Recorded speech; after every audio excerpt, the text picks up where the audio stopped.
What is going on, everybody? My name is Nick, and welcome to episode 20 of the Good Schmidt podcast. And today I am going to be discussing this past weekend's NFL playoff games, all the Super Wildcard Weekend games, giving my recap of them. And then I'll be looking ahead to the divisional round of the playoffs. So I've got a total of 10 games to talk about, 6 to recap. Let's jump into the recaps first, and then I will talk about the 4 divisional round games. So I'm going to jump right into it here with the Indianapolis Colts at the Buffalo Bills, which was the first game of the weekend. And we will be going through what happened in this game. So in the first quarter, the Colts took the early lead on a 30-yard field goal made by Rodrigo Blankenship. And then the Bills were able to grab the lead on a 3-yard touchdown pass by Josh Allen to Dawson Knox. So that would make it 7-3 at the end of the first quarter. In the second quarter, the Colts put together a touchdown drive early in the quarter. And Jonathan Taylor ran it in from 1 yard out to make it 10-7 Indianapolis. Later in the half, Josh Allen threw a touchdown pass to make it 14-10 Bills. And that would be the score at halftime. On to the third quarter. First drive of the half, the Bills added a 46-yard field goal made by Tyler Bass, their kicker. 17-10 Bills. With 3:36 in the third, Rodrigo Blankenship, while the Colts kicker was able to doink in a 33-yard field goal. That was funny. And then the Bills would add a touchdown this quarter. A big 35-yard pass by Josh Allen to Stephon Diggs, who ran it into the end zone to make it 24 to make it 24 4 to 10. I'm fumbling. Then the Colts were able to cut the lead to 24-16 on a Phillip Rivers TD pass to Zach Pascal. And then the Bills answered on a huge kick by Tyler Bass. He just drilled a 54-yard field goal. That would make it. What am I saying? That would make it 27-16, and then the Colts would add a quick score on a 27-yard touchdown pass from Phillip Rivers, and he tried one last heave attempt, but ultimately the Bills would win this game. Would hang on to win this game 27-24. This would be Buffalo's first playoff win since 1995, so it's been a long time coming for them. Congratulations to the Bills for winning this game. Now looking at the stats here, I'll start with the Colts. Phillip Rivers was 27 for 46, 309 yards passing and 2 touchdowns. Jonathan Taylor carried the ball 21 times for 78 yards, and he had a touchdown. He averaged 3.7 yards a carry. And then their second leading back was Nyheim Hines. He had 6 carries, 75 yards, and he averaged 12.5 yards a pop. For receiving, Michael Pittman led the Colts with 5 receptions for 90 yards on 10 targets. Zach Doyle had 7 receptions for 70 yards, a touchdown on 9 targets. And then Zach Pascal scored a touchdown on his 3 receptions for 37 yards. He was targeted 5 times. For the defense of the Colts, 1 pass deflection for Xavier Rhodes and Isaiah Rodgers. Darius Leonard led the Colts with tackles,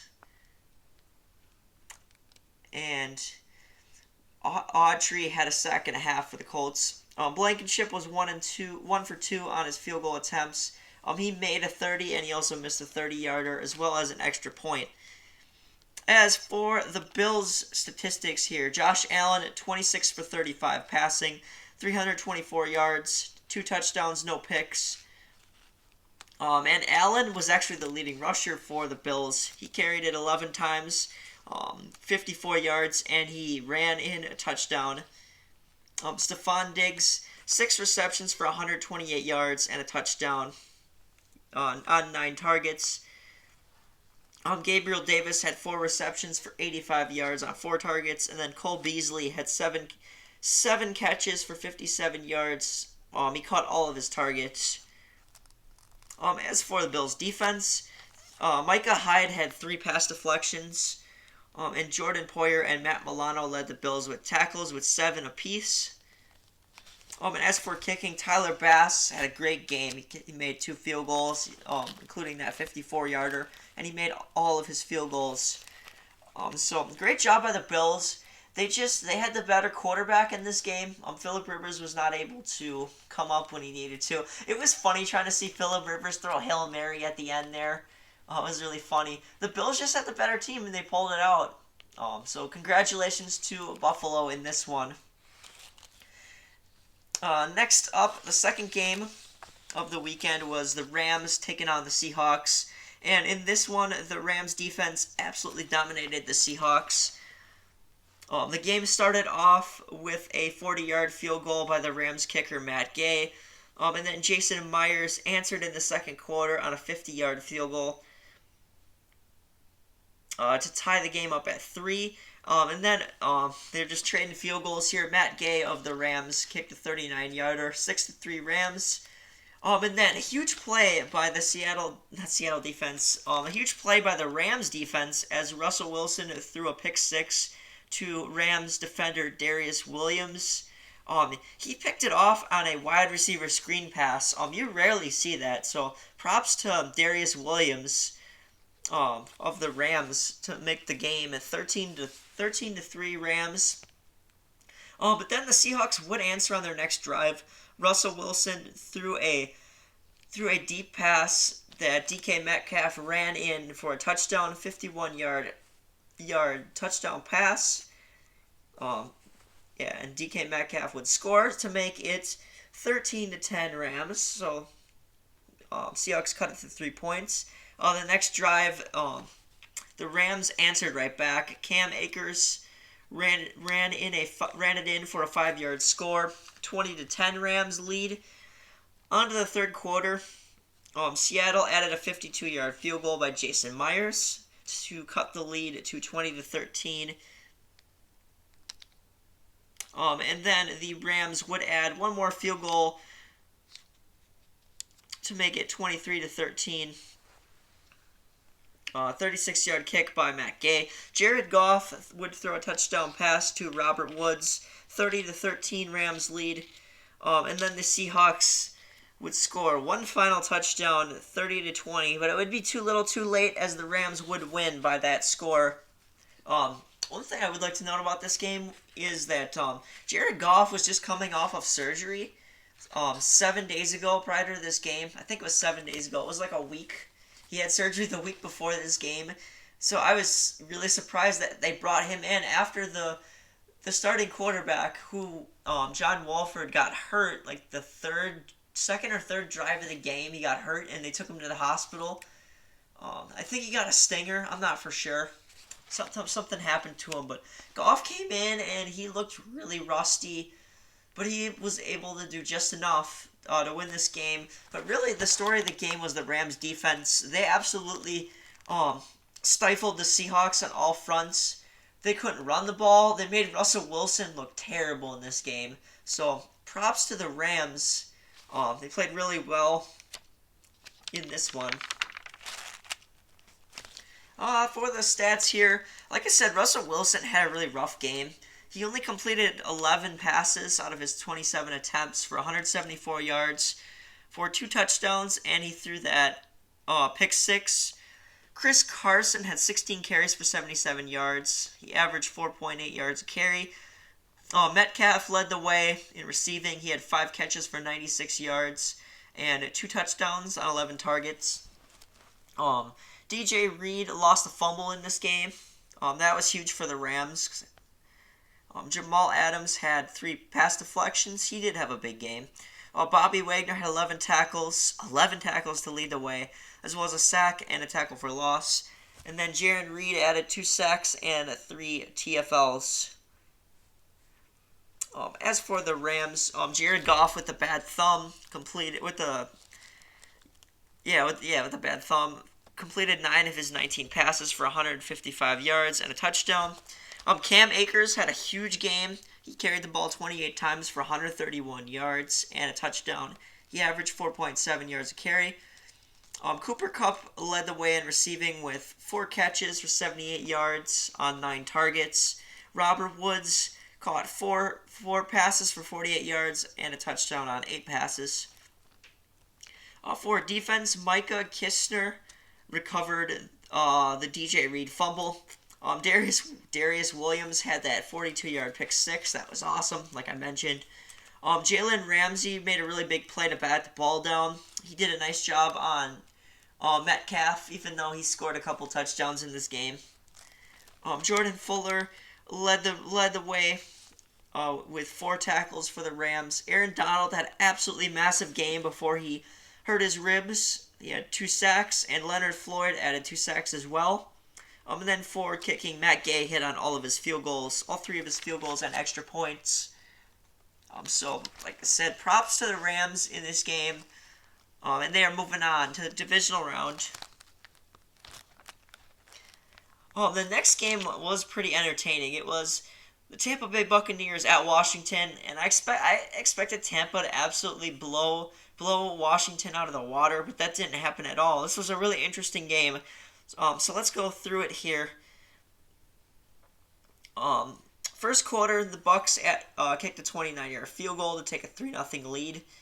And then Washington backup quarterback Taylor Heinicke threw a pick to Murphy Bunting of the Buccaneers, and the Buccaneers scored a touchdown on the ensuing drive, a 36-yard touchdown pass by Tom Brady to Antonio Brown. And then Washington would block the PAT to make it 9-0 Bucs.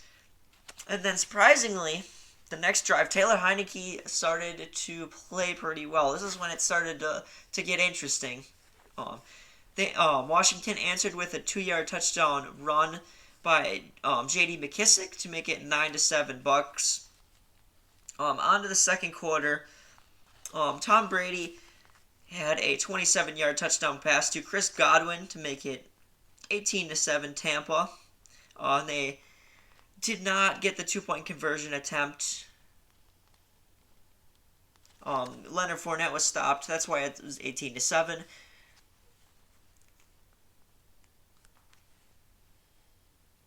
Or what am I saying? Not 18-7. It was 12-7. Yeah. What am I saying? Never mind that. The Buccaneers added a 23-yard field goal to make it 18-7 at halftime. On to the third quarter, Washington would make a 36-yard field goal on a nice drive by the offense that was stopped short, and this would make it 18-10 Tampa. And then the Buccaneers rookie running back Keyshawn Vaughn fumbled, recovered by Washington defender John Bostic at the Washington 39. And then on the next drive, Taylor Heinicke had a really nice scramble, and he dove as straight as an arrow into the end zone for a touchdown to cut the lead to 18-16. And then Heinicke got banged up a little bit. He went out of the game, and then he came back in and he led the Bucs. Or no, that was in the fourth quarter. But then the Bucs added a 38-yard field goal to make it 21-16. On to the fourth, Leonard Fournette with a 3-yard touchdown run. 28-16 Bucs. And yeah, like I said, Heinicke got hurt. It was either in the third or the fourth quarter. He got banged up, and he came back in the game, and he threw a great touchdown pass to Sims from 11 yards out to cut the lead to 28-23 Tampa. And then the Buccaneers would eventually seal the game 31-23. But still, this is a really entertaining game, very back and forth. The Buccaneers consistently held their lead, but whenever the Buccaneers would score, Washington would answer back, so that made it really interesting. Let's take a look at the stats here. Taylor Heinicke played really well. I did not expect him to play well at all because he's a backup. He hadn't ever started a playoff game before. He barely had started a game in his career, but Heinicke was 26 for 44 passing. He threw for 306 yards, a touchdown, and that one pick. And he had 6 scrambles for 46 yards and a touchdown. He averaged 7.7 yards on his runs. Let me just talk about Heineke for a minute. He looked really solid. His passes were crisp. They're on the money. He gave his receivers a chance to catch the ball every time. He was making good reads. He did a really nice job of managing the game for Washington. I gotta give him props. Give him props for that. I think he earned himself a starting job in the league next year. And then moving on to the receiving stats here. The leading receiver for Washington was Cam Sims. He had 7 receptions for 104 yards on 13 targets. Terry McLaurin had 6 catches for 75 yards on 7 targets. And Logan Thomas had 5 receptions for 74 yards on 9 targets. Steven Sims, that's a tongue twister, had a touchdown on 3 receptions for 33 yards. For fumbles, Deron Payne and Jeremy Reeves each forced a fumble, and John Bostic was able to recover it. Defensively, John Bostic, Ronald Darby, Kendall Fuller all deflected a pass. Jeremy Reeves, I almost said Leaves. Reeves, excuse me, led Washington with 9 tackles. Deron Payne had 2 sacks for Washington's defense on Tom Brady.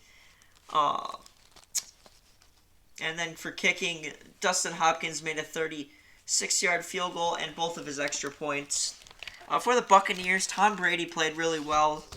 He completed 22 of 40 passes for 381 yards, 2 touchdowns and no picks. Leonard Fournette rushed for 93 yards on 19 carries and a touchdown, averaging 4.9 yards a pop. Mike Evans had 6 receptions for 119 yards on 10 targets to lead the way receiving for the Buccaneers. Cameron Brate, the tight end, had 4 catches for 80 yards on 6 targets. Chris Godwin dropped a lot of balls, but he did have 5 receptions for 79 yards and a touchdown on 12 targets. And then AB added a touchdown in this game as well. He had 2 catches for 49 yards on 3 targets. Defensively, there was the interception by Sean Murphy-Bunting in the first quarter on Taylor Heineke. Keyshawn Vaughn lost a fumble in this game. And then 2 pass deflections by Carlton Davis. And Levante David and Carlton Davis each led the way with tackles with 8. And Levante David had a sack. And so did Anthony Nelson. And then kicking, Ryan Zuckoff made all 4 of his field goal attempts and an extra point. And he also had 1 blocked. So overall, I thought this game was very entertaining. Taylor Heineke going toe-to-toe with Tom Brady was pretty interesting. I thought the Buccaneers looked really solid. They had a nice balanced offense. Leonard Fournette was really solid, and Brady was finding his receivers. The only thing that's concerning was Godwin did look nervous, but other than that, the rest of the team made up for that. And Tampa looks good going into the divisional round. I gotta say, they look pretty good. They look ready. They look like the team they were supposed to be this year, I think. Okay, transitioning on to the next game here. It is the first game on Sunday. The first game that was on this past Sunday. The Ravens took on the Titans in Tennessee. In the first quarter, the Titans jumped out to a 10-0 lead. Ryan Tannehill threw a 10-yard touchdown pass to A.J. Brown. And then Lamar Jackson made a mistake. He threw a pick. He meant to throw the ball outside towards the sideline to his receiver, but instead the ball went inside and it was intercepted by Malcolm Butler of the Titans. And the Titans would add a 46-yard field goal by Gostkowski after that interception. Good job by the Ravens to keep them out of the end zone. And then in the second quarter, the Ravens would come back to tie the game at 10. So first, Justin Tucker would make a 33-yard field goal, and then later, Lamar Jackson would have an amazing run. He ran at 48 yards for an absolutely awesome touchdown. And that would be the score at halftime, 10-10. On to the third quarter. Ravens' J.K. Dobbins had a 4-yard touchdown run. So then the Ravens would grab their first lead at 17-10. Titans kicker Steven Gostkowski made a chip shot 25-yard field goal, 17-13 Ravens. In the fourth quarter, Justin Tucker missed a 52-yard field goal and would later make a 51-yard kick to make it 20-13, and the Ravens defense would slow down the Titans offense. However, the Titans did have one last chance to win their game on their last drive, which ended quickly because the receiver fell down and Tannehill's pass was picked off by Marcus Peters, and that sealed the win for the Baltimore Ravens, and this would be Lamar Jackson's first playoff win. He looked pretty good, I would say, rushing the ball. His passing game was all right. Definitely could have been better. But the Ravens did a solid job in this game at stopping the Titans. They did a really good job stopping Derrick Henry. And I'll get to that in the stats here. They held him to a low number of yardage. Low amount of yards. His yardage total was low. So for the Titans stats, Ryan Tannehill was 18 for 26, 165 yards, a touchdown and an INT. Derrick Henry was held only to 40 yards, as I was alluding to, on 18 carries. He only averaged 2 yards a carry. So the Ravens defense did a really, really great job stopping the run. They sold out on it, man. They tried to make Tannehill beat them through the air, and it didn't work out. For receiving, A.J. Brown had 6 catches for 83 yards and a touchdown on 10 targets. He was the only guy that had a huge game for Tennessee, really. Defensively, Malcolm Butler had an INT and 2 pass breakups. Adoree Jackson and Harold Landry led the Titans with 8 tackles each. And Landry also had 2 sacks. Gostkowski made both of his field goals and an extra point. Lamar Jackson here for the Ravens was 17 for 24 on 179 yards and just the 1 interception. And then rushing, Jackson had a huge game. 16 carries, 136 yards and a touchdown for an 8.5 yards per carry average. So in the game, Jackson had over 200 all-purpose yards. And then the Ravens' leading running back was J.K. Dobbins. He carried it 9 times for 43 yards and a touchdown, averaged 4 yards a carry. Receiving, Marquise Hollywood Brown led the way. 7 catches, 109 yards on 9 targets. He was Jackson's most targeted receiver. He was Jackson's favorite receiver in this game. Defensively, Marcus Peters had an interception and a pass breakup. Marlon Humphrey, Deshaun Elliott, and Justin Mandabricki, I don't know how to say his last name, all had pass deflections as well. Pernell McPhee led the Ravens with 8 tackles. And then Derek Wolfe had a sack. Justin Tucker was 2 for 3 on his field goals, and he hit on both his extra points. So I thought this was a pretty entertaining game. It wasn't the best game of the weekend, but it was an entertaining game to see. It was a nice performance by the Ravens and Lamar Jackson, and they are moving on to their divisional round.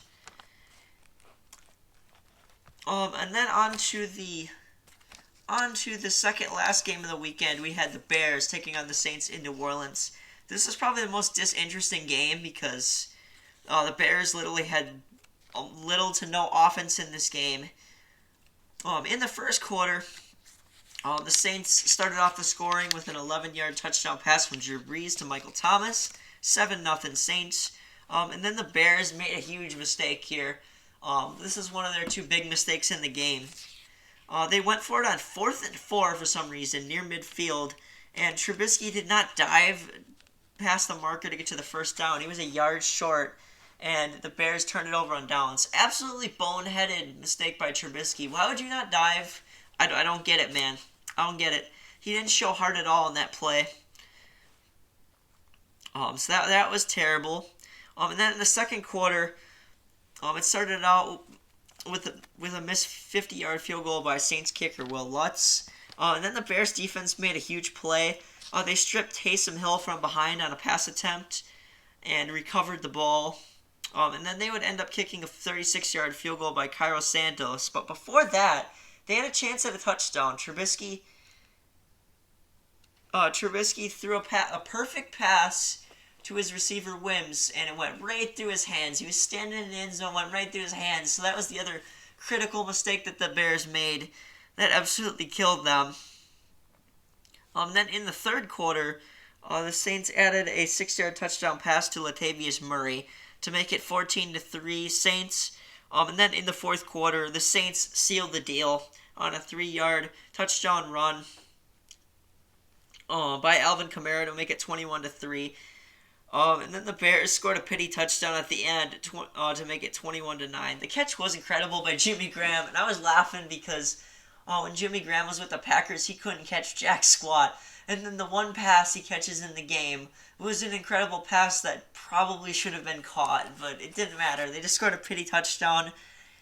And yeah, the Saints won because the Bears just kept screwing up and they didn't have offense throughout the game. And yeah, we're going to get Brady Breeze 3, and I will talk about that. I will talk about that later in this video. Just give me 1 second, guys. I got to get a drink. Be right back. Alright, on to the final game of last weekend. It was the Browns and the Steelers. And this game was absolutely shocking and stunning. Those are probably the best words to describe it. Shocking and stunning this game was. And you'll see why in a second here. So the first play of the game, actually, the Steelers, they snapped the ball, and it went over the head of Roethlisberger, and the Browns recovered. They ran it in 2 yards for the touchdown. Yeah. So the worst start you could possibly get in this game. The next drive, Roethlisberger threw a pick to MJ Stewart from the Browns. And then the Browns would score on the next drive on the short, taking advantage of the short field. 40-yard touchdown pass by Baker Mayfield to Jarvis Landry. Absolutely huge. Browns were up 14-0. Then the Steelers punted.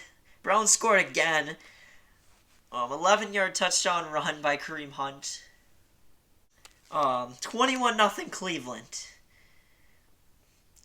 Then Roethlisberger would throw a pass, went off the hands of Deontay Johnson, who has been known for dropping the ball this year. And it was picked off by Sheldon Redwine. 30-yard return. Browns again scoring on the ensuing drive. 3-yard touchdown run by the Browns. 28-0 Cleveland in the first quarter, guys. This has never been done before. This is the highest scoring quarter in a playoff game in NFL history. The Steelers played horribly at a historic.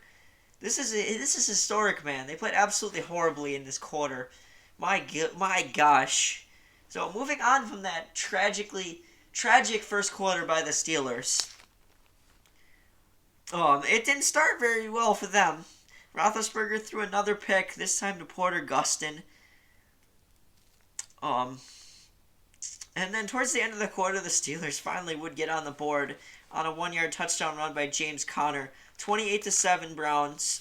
On the next drive, the Browns answered right back. 7-yard touchdown pass by Baker Mayfield to Austin Hooper. 35-7 Browns. The Steelers capped off a horrific first half with a 49-yard field goal by Chris Boswell, making it 35-10 Cleveland. On to the second half. The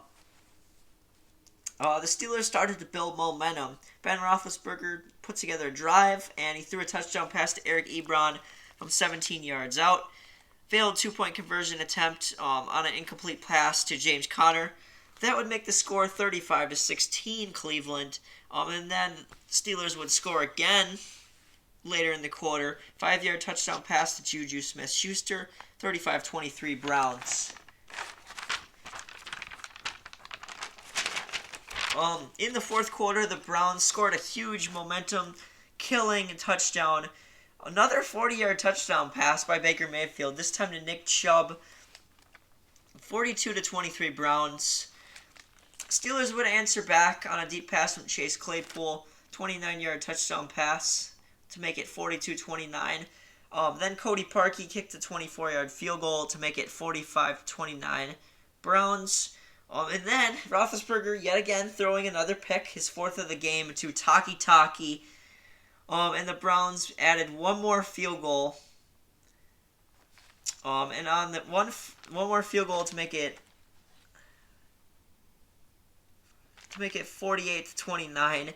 And then on the final play of the game, then one final touchdown from the Steelers, 7-yard touchdown pass to Chase Claypool to make it 48-37. That would be the final score of this game. The Browns would win their first playoff game since 1994. Another team winning their first playoff game in a long time. So that was fantastic to see. As for the stats, Roethlisberger played horrifically, even though he threw for 501 yards because he had to. They had to come back, play from behind the entire game. Roethlisberger completed 47 of his 68 passes. I believe this is an NFL record for pass attempts. It's a lot, man. 4 touchdowns and 4 INTs for Big Ben. Rushing, the times they did rush it, James Conner carried it 11 times for 37 yards and a touchdown.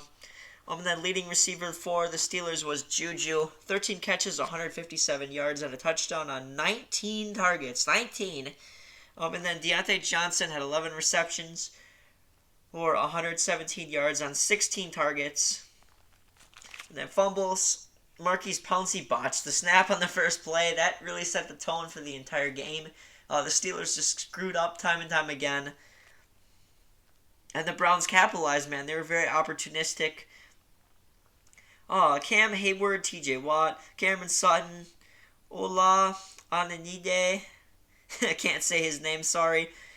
Apologies. Terrell Edmonds, James Pierre all had pass deflections. A lot of pass deflections for the Steelers that didn't really amount to anything. And then Robert Spillane led the team with 6 tackles, and Terrell Edmonds had a TFL. Chris Boswell made a 49-yard field goal. And he hit on both his extra points.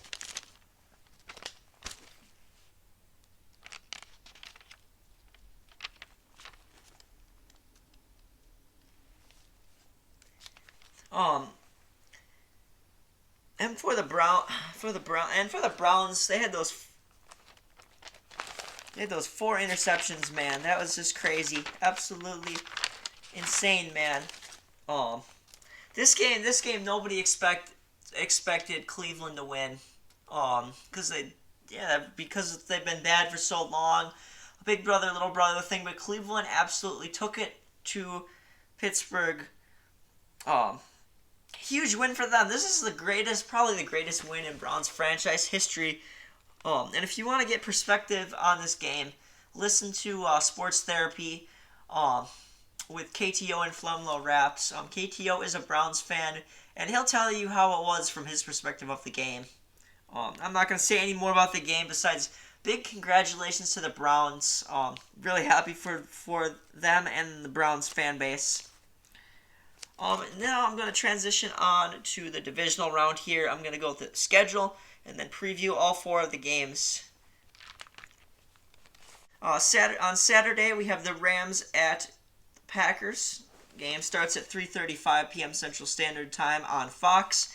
Ravens at the Bills, 7:15 p.m. Central Time on NBC. And then on Sunday, we've got the Browns at the Chiefs at 2:05 Central Standard Time on CBS. And then the Buccaneers take on the Saints at the Superdome at 5:40 p.m. Central Time on Fox. So let's get into my previews here for the divisional round, starting with the Rams at the Packers. So this is gonna be quite the matchup here. The Rams' #1 defense in the NFL taking on the Packers' high-powered offense. We've got the big matchup in Jalen Ramsey, the corner for the Rams, versus Devontae Adams, of the Packers, who will probably win Offensive Player of the Year. Aaron Donald and Leonard Floyd will be coming after Aaron Rodgers in this one. The Packers' O-line is going to need to hold up. An interesting little nugget here. The Packers just signed, I believe it was yesterday. I'm recording this on Wednesday, the 13th, but the Packers on Tuesday, the 12th, just signed Jared Valdir off of the Colts practice squad. He actually played. Funny story. He actually played for the Colts in their playoff game loss versus the Bills. And due to COVID rules, the Packers are able to sign him. And I'm assuming they're signing him because the Packers lost Brian Bulaga for the year. So it'll be interesting to see if Jared Beldier plays or not, because he'll be the first player in NFL history to play for two different teams in the playoffs in 1 year. So that'll be interesting to see. It's an interesting storyline. And then question for the Rams is, what is Jared Goff going to look like this week? Is he going to look like how he did against Seattle, where he was pretty inaccurate? His thumb looked like it was bothering him. I mean, he literally just had surgery on it. So I say you try, if you're the Packers, you try to knock down his balls, man, because his balls, I feel like we're going to get the erratic Jared Goff. I don't think he's not going to be fully ready for this game. I don't think so. It'll be interesting to see if he is ready. I'd be surprised, but yeah, it'll be interesting to see how Goff is. And then I do think the Packers are going to need to slow down Cam Akers and the Rams' rushing attack, because they're going to probably be running the ball a lot to take the pressure off of Jared Goff. For the Rams, they're going to be hyper-focused on Devonta Adams, and I think this is going to open it up for MVS and Lazard. They're going to need to step up in this game. Hopefully they don't drop too many passes. Lazard we can count on. I hope MVS isn't too nervous. I'm a little worried about that. And just the fact that the Rams' pass rush is so scary good.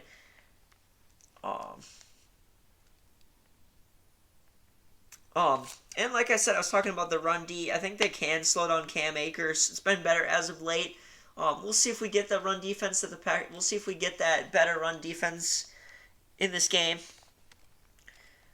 For my prediction here, I'm gonna go with the Packers, 30-23. I do think MVS is gonna step up and make some big catches and have at least one touchdown.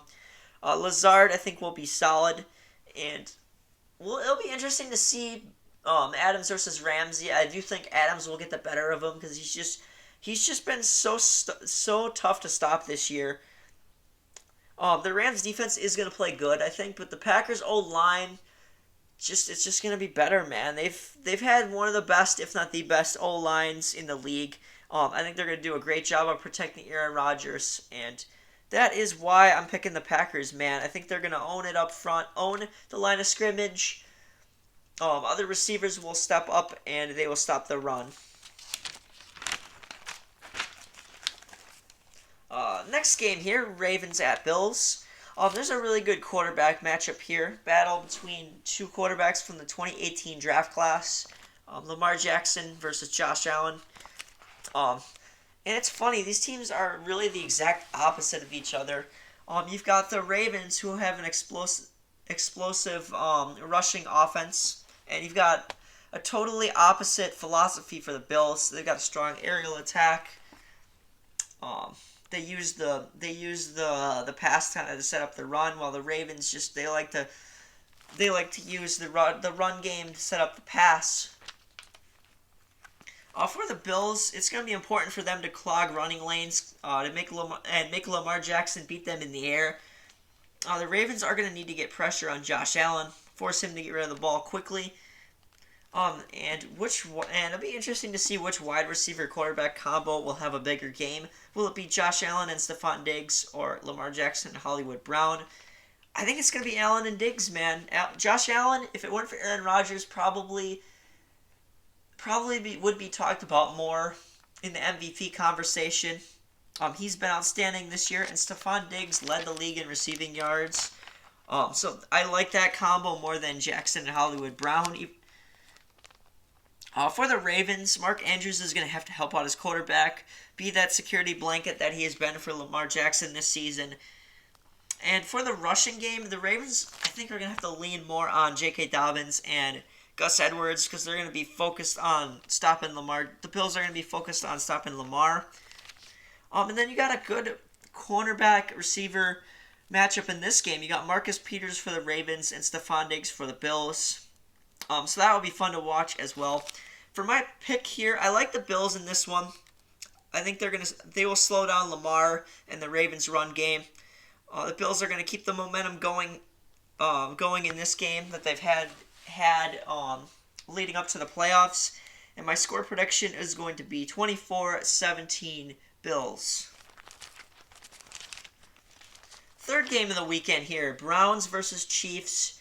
The Browns will have their head coach Kevin Stefanski back, and their O-line coach should be back as well, so that'll be huge for them.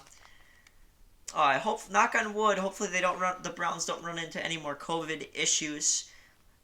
Now, a question I have for the Chiefs here: they haven't played in a week. Patrick Mahomes hasn't played in a couple weeks.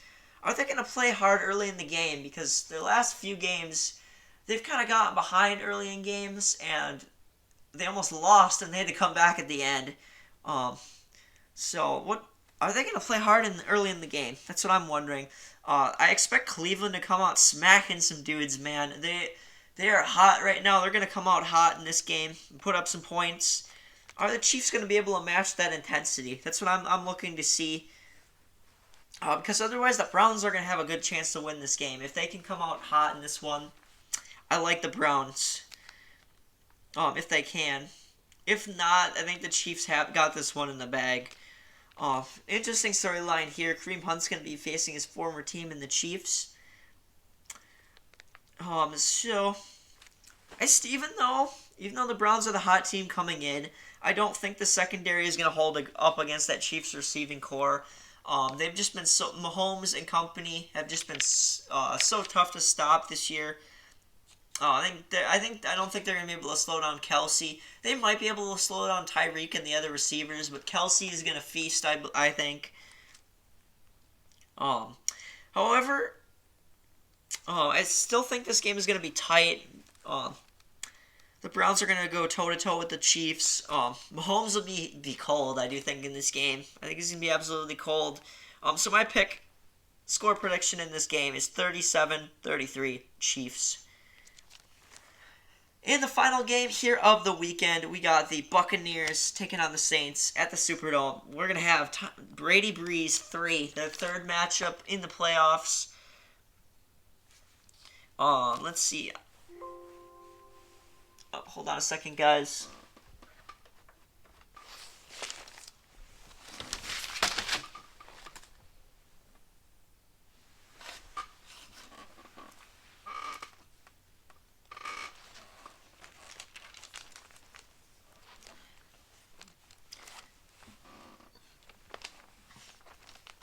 Alright, sorry about that. Anyways, question I've got here for Tampa: is Ronald Jones going to play? And if not, Leonard Fournette is going to be a difference maker in this one. And if Ronald Jones does play, I think he's going to have a good game. I do. The Saints defense has been good this year, but I don't think they're going to be able to stop either one of those running backs. For the Saints, Deontay Harris is going to have another strong showing. And where the heck was Emmanuel Sanders in the last game? They need him to show up in this one to help out Drew Brees. Because the Buccaneers are going to try to take away Michael Thomas, I think. This time around, I do think the Buccaneers are going to get the better of the Saints. Tom Brady just knows how to win in the playoffs. And the Buccaneers seem to be clicking now. I think the team is going to continue to elevate their play around Brady. So I like the Buccaneers in this one, 27-16. And that will wrap up this podcast, guys. Hopefully you all tuned into these games this weekend. We got some good matchups, man. Once again, this has been the Good Schmidt Podcast. My name is Nick, and I am signing out.